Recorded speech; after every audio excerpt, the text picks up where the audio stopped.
حبايب ريهام الحلوين، اهلا بيكم في مطبخ ريهام. تعالوا مع بعض النهارده نعمل وصفه سريعه ولذيذه وجميله وكل الناس بتحبها.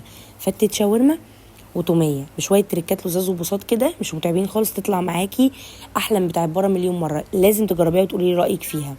اول حاجه نعملها نغسل الرز كويس جدا، ننقعه حوالي 20 دقيقه ونسيبه يتصفى. على بال ما يتصفى نحضر مع بعض التوابل، عباره عن ورق لورا وحبهان وبهارات كبسه وبهارات رز الزعفران وقرفه وسبع بهارات وملح وفلفل اسود. اجيب الحله احط فيها الميه على حسب نوع الرز وكميته. دول كانوا كوبايتين رز، خدوا معايا 3 كوبايات ميه تقريبا، ومعلقتين زبده كبار، معلقتين زيت ذره، وحطيت التوابل وسبتهم على النار لحد ما الميه تغلي. بعد كده سقطت فيهم الرز وسبته لحد ما يتشرب. اول ما يتشرب الرز اعري عليه، اشيل ورق الرورة والحبهان وانقله على عين الصغيره واوطي واسيبه يستوي براحته تماما. تمام. اجيب طاسه احط فيها 3 معالق زيت ذره واشوح فيها البانيه واسيبه على جنب.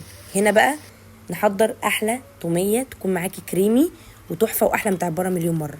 معلقتين نشا كبار، كوبايتين ميه، ارفعهم على النار لحد ما يكون معاكي القوام الكريمي التحفه ده، ترفعيهم من على النار وتسيبوهم يبردوا تماما.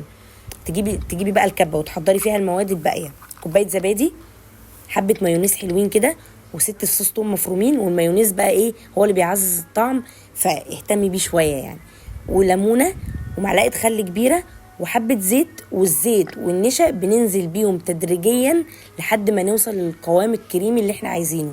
وفي النص كده ممكن تدوقي، ممكن تحتاج معاكي رشه ملح بسيطه قوي قوي يعني، ممكن تحتاج ممكن لا، تدوقي برضو وتشوفي وتدوقي يعني. تحطي بقى معلقتين نشا، حبه زيت لحد ما توصلي للقوام اللي انت عايزاه. وبعد كده تجيبي طاسه تحطي فيها معلقه زبده بلدي، تشوحي فيها عيش شامي عشان تطلع معاكي احلى فتة شاورما واحلى توميه. وبألف هنا وشفا على قلوبكم يا حبايب قلبي.